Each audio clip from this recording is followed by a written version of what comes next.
Bring around the loner. The loner? The loner? How he's going? I just dropped the loner 318 in the test mule.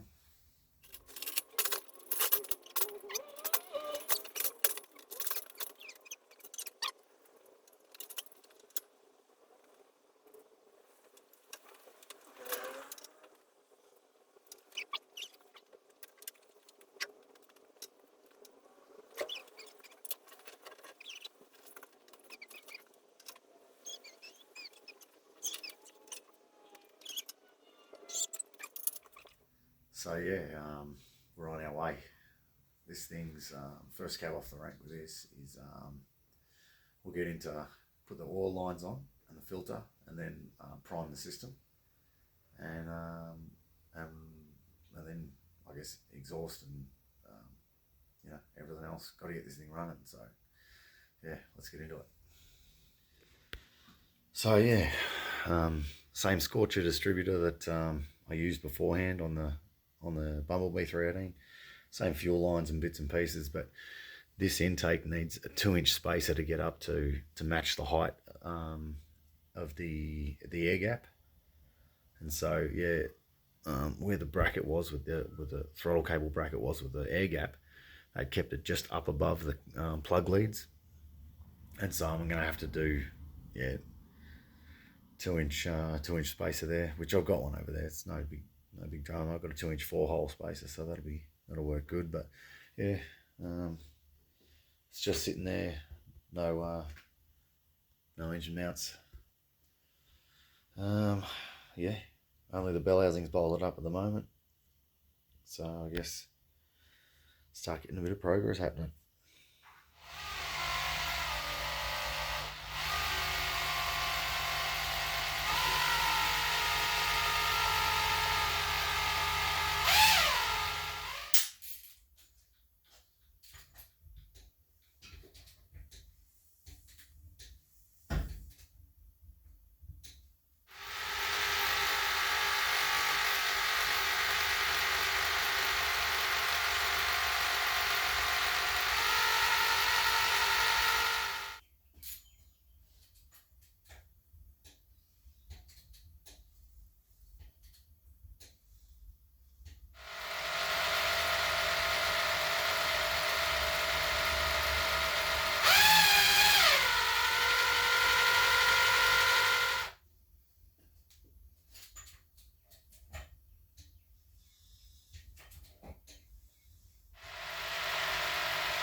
All right, so she's all primed up, distributor's in, she's timed.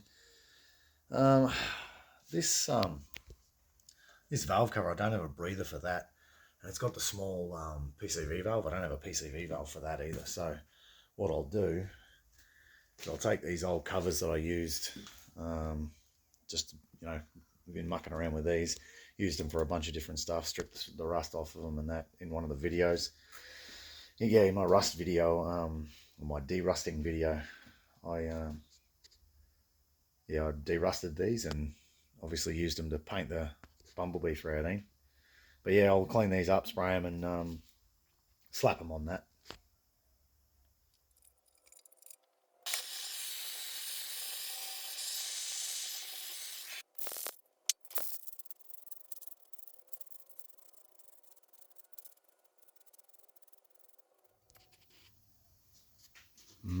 Pretty. Yeah, nice. Righto.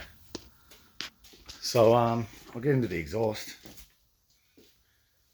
So I've got to pull the passenger side mount out, shift the motor over, otherwise it doesn't get off of these studs.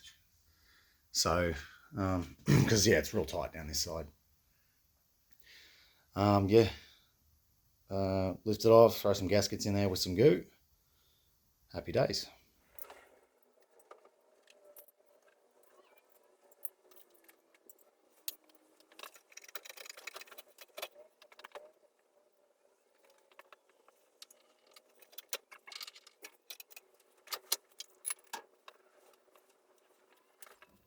Rightio, there she is. Oh, lovely. Driver's side, done.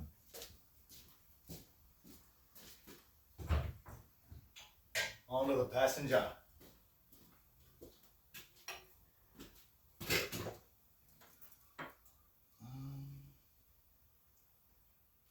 Oh, having a cow of a time with this.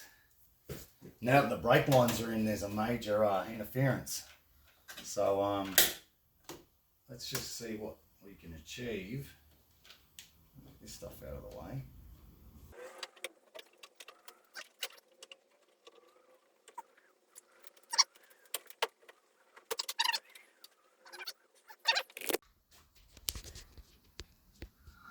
We're going to have trouble with boiling brake fluid, that's for sure.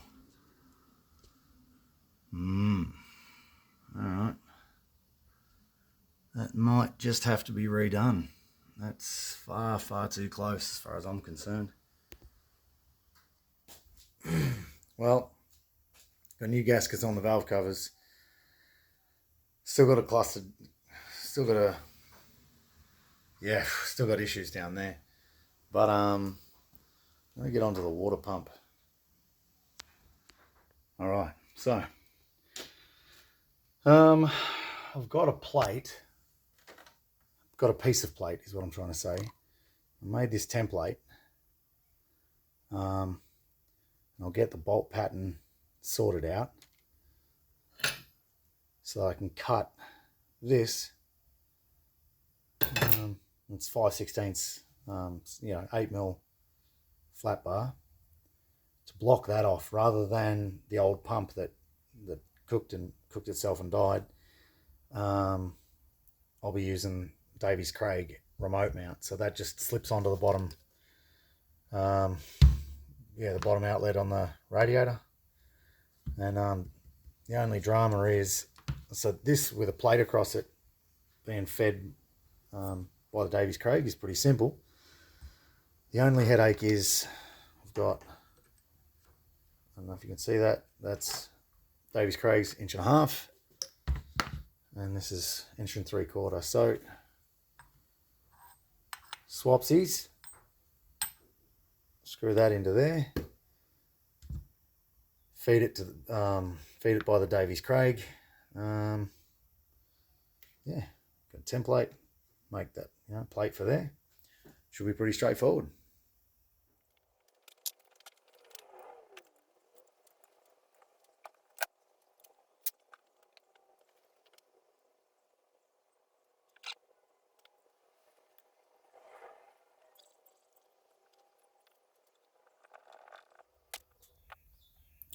Alright, so here's my plate. I just trimmed the edges off on an angle. I was gonna, cut it out with the plasma cutter, and then that's gonna take too long. This won't be bad. This will give more meat through here too, so that won't flex so much when it's bolted up. Because it's only just got a real small little O-ring around in an oval shape. So I don't want flexing. I'll keep as much meat in it as possible. But yeah, you can see I've got that marked out. I'll center punch it and throw it in the drill press. That is the plan.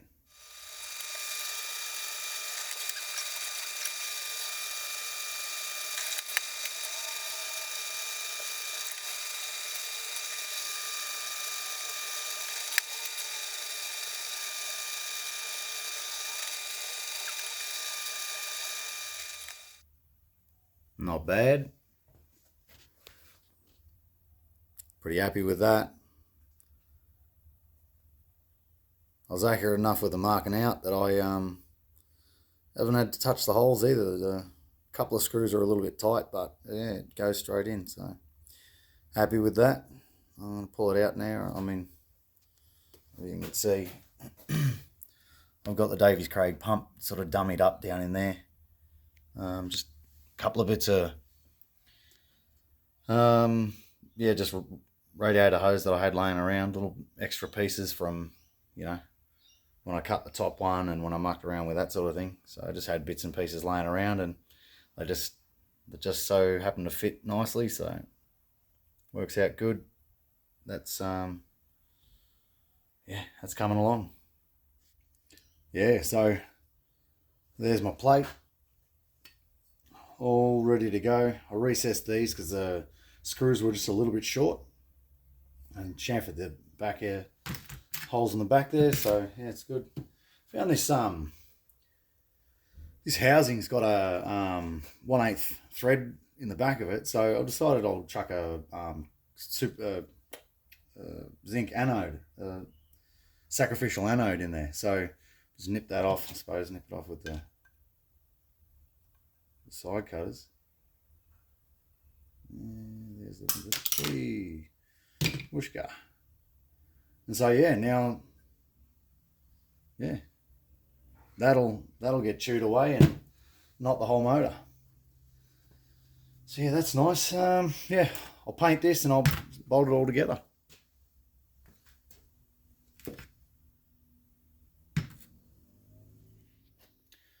Pretty happy with that all in all. Looks like I'm not a very good painter, but oh, looks good. All sealed up. Pain in the ass of this thing is these screws screw into the water, so they've all got to be sealed up. Man, what a dumb design. But anyway, whatever. Yeah, I'll throw it on. Pretty happy with that. Davies Craig pumps all buttoned up. The alternator back on it.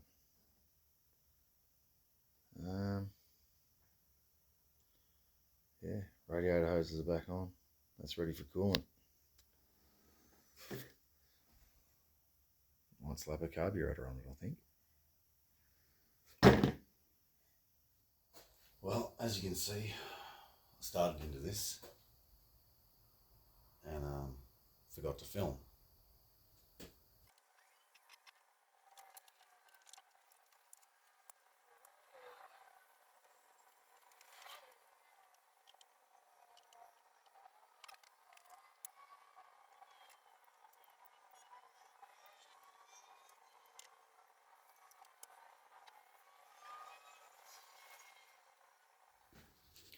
I don't know if small block Mopar wires are ugly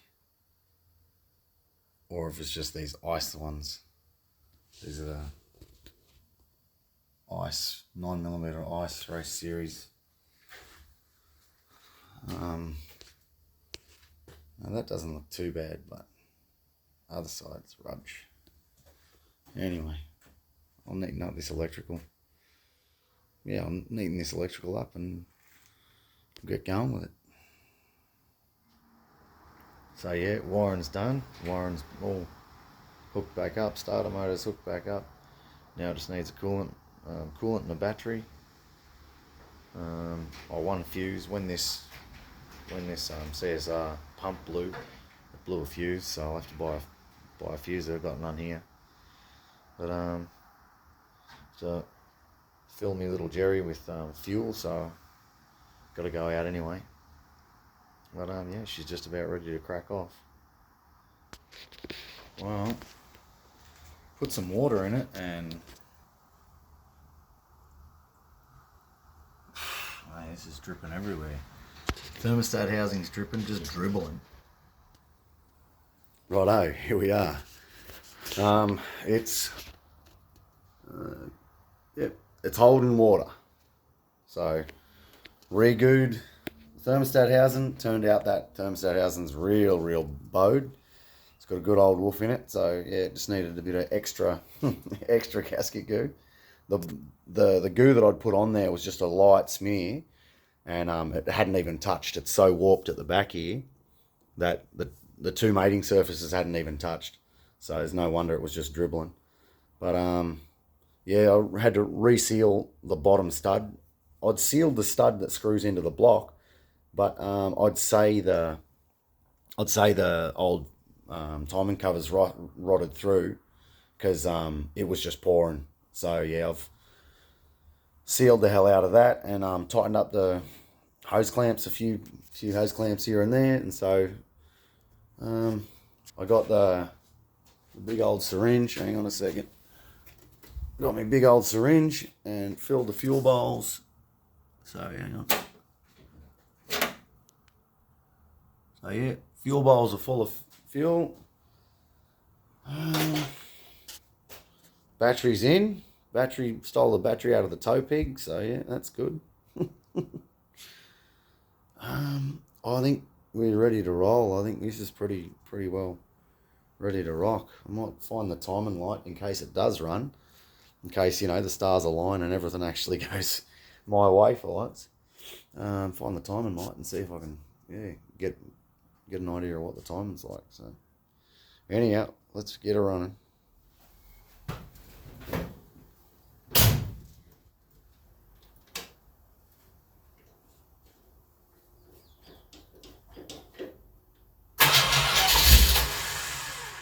Ooh, that's a positive sign.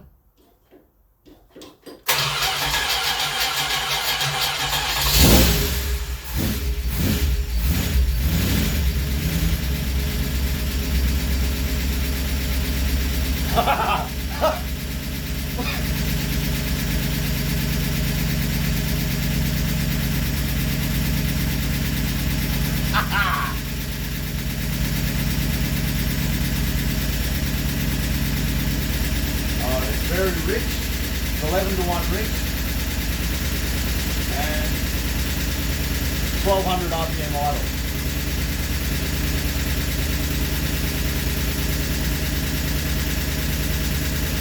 .45 psi oil pressure.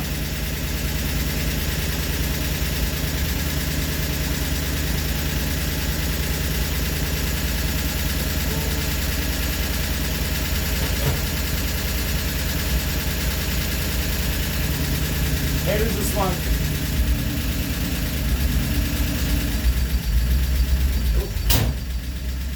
Oh, fuel. Forgot to put the fuel in. Forgot to hook the fuel up. Fuel can laying on the floor. Alright, well. No, I don't know if the headers, if that's paint on the headers or if it's oil on the headers from the oil explosion.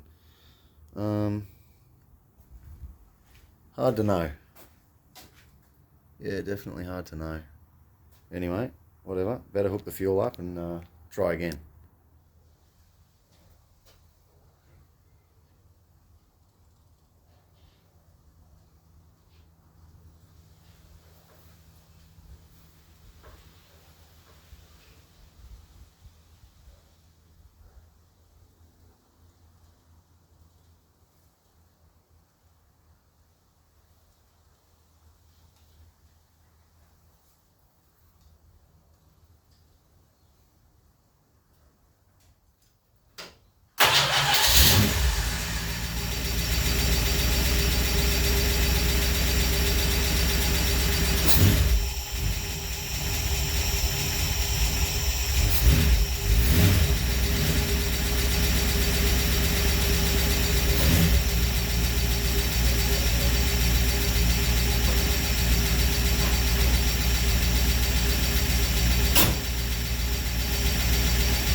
About 40 degrees of initial.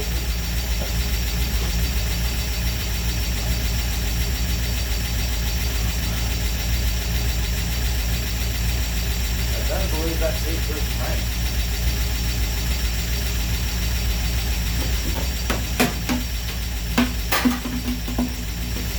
Wow. Okay.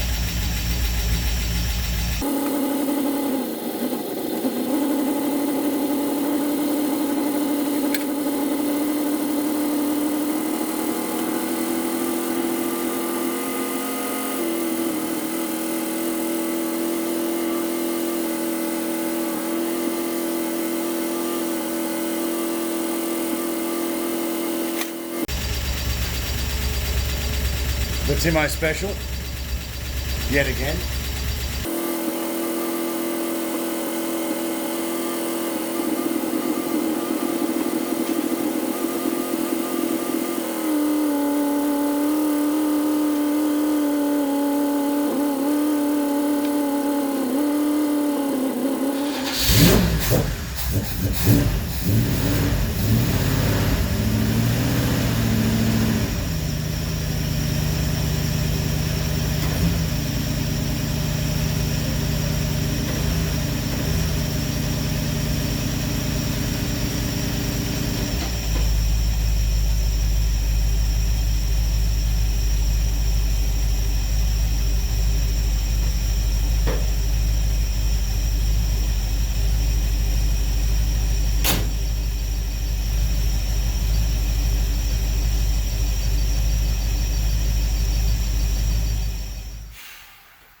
Typical Melbourne, middle of summer and it's pouring all the rain. So it's cold and miserable again today. Well, this thing's that's a good little motor so far. If there's fuel in the fuel bowls, you just touch the key and it starts. Yeah, runs real smooth. The tick has gone away. It had a bit of a tick and a clanking sound like the rockers were getting loose, but that's gone away. The tick's gone away. The clanking, little click, click, click, click has gone away. Like I said, it starts easy. It seems to be just a nice, smooth little motor. So, it is a dead stock 318, so it shouldn't have too much trouble. But yeah, I'm pretty happy with it. The only headache I've got is it keeps running out of fuel. So I'm guessing the old mechanical fuel pump is knackered. I did have, it's a pump that just came off another, I think it came with the Bumblebee 318 when I first got it, and I just thought I'd take a chance on it. So I guess, yeah, nothing ventured, nothing gained, but the longer I run it, the less it pumps fuel. It was filling the bowls nicely. Now, hardly fills the bowls, so it's constantly running out of fuel, and you're having to bloody refill the bowls manually. So I think that's a success. I think we can call that a success, even though I've hardly got it up to temperature. But I'm happy with that. Seems, like I said, seems like a smooth little motor. Starts easy as. So yeah, hopefully it'll get me through a roadworthy. There is one little drip of oil underneath the car. I haven't figured out where that's coming from. I don't know. It's not obvious where it's coming from, but right on the bottom of the oil pan, it's a little drip. Don't know. But I think that'll do us for the time being. I'm calling that a success. Yeah. Next up, I'm gonna put the panels on this thing and make it a whole car again. Panels and front bumper and grill and all that sort of stuff. So yeah, it'll be in one piece again. So hasn't been like that for a while. Well, see you again soon, lads.